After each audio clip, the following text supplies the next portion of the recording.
Belayar ke Teluk menembus badai. Nahkoda kuat melawan ombak. Pencoblosan telah usai, mari kita kawal demokrasi secara kompak. Oke. Jadi apa nih Mas Agus? Ya. Jadi memang hasil quick count ini secara tidak langsung menjadi validasi tentang hasil survei-survei sebelumnya. Karena bagaimanapun ini adalah bagian dari political science yang sudah mulai digunakan di Indonesia sejak 2004.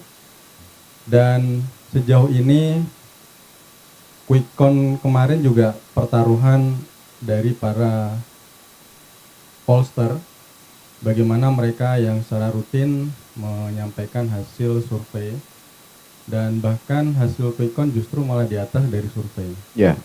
Nah, itu membuktikan bahwa apa yang menjadi prediksi mereka dari data-data yang ada itu kan memang sudah menunjukkan ada tren kenaikan yang sangat signifikan. Survei terakhir yang dipublish tanggal 10 itu kan data yang diambil dari akhir Januari sampai tanggal 4 Februari.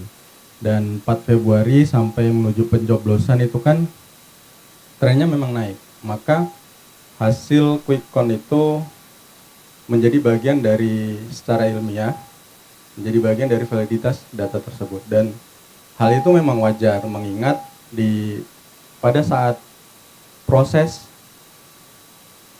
menuju ke pemilu itu kan ternyata ada beberapa migrasi pemilih, khususnya dari swing voter yang dulunya memilih 03, itu ternyata di akhir-akhir dengan situasi kondisi politik yang ada membuat mereka beralih pilihan ke 02. Karena mungkin ini adalah orang-orang yang dulunya memilih Pak Jokowi ya. Tapi mungkin belum bisa menerima Pak Prabowo.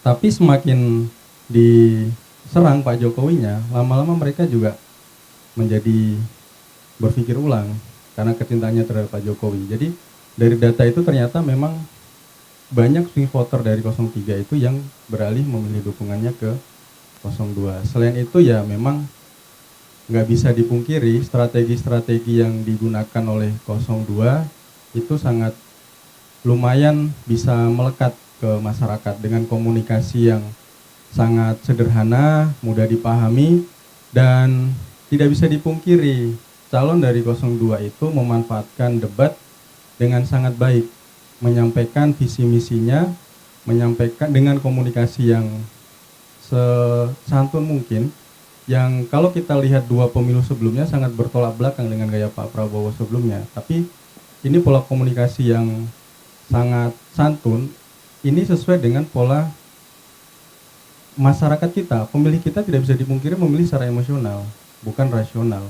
Nah, sehingga kalau misalnya di akhir-akhir masa tenang muncul ada film Dirty Vote dan lain sebagainya, itu kan hanya isu elitis saja, Mas, tidak sampai ke bawah. Dan juga waktunya juga sangat mepet.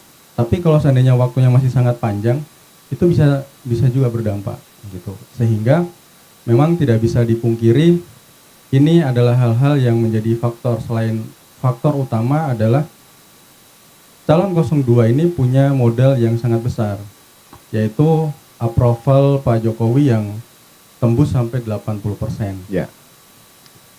Dan kalau mengutip istilah Pak Bambang Pacul ya,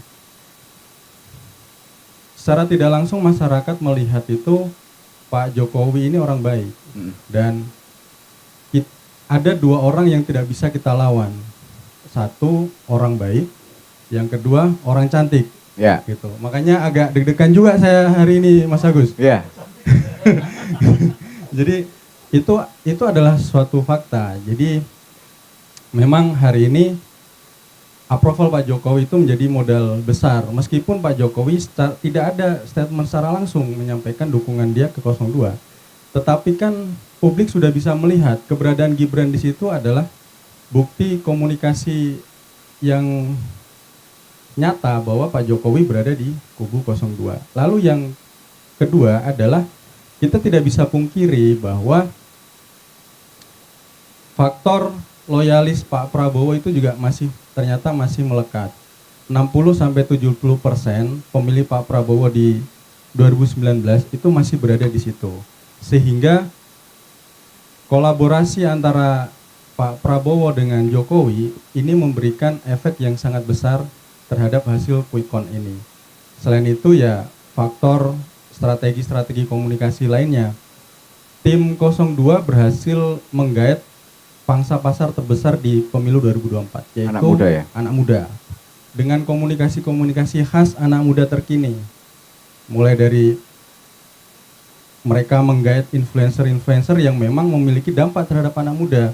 Dan memang mereka berpengaruh terhadap anak muda. Tidak hanya sekedar influencer punya followers besar, tapi pengaruhnya sangat besar. Sehingga ini bisa dimanfaatkan menjadi media penyampai informasi.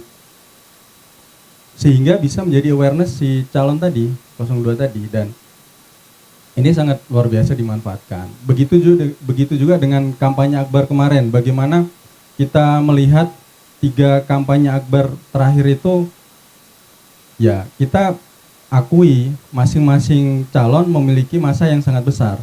Tetapi kalau kita menyimak, yang tetap stay sampai akhir itu tidak bisa dipungkiri 02. Karena apa?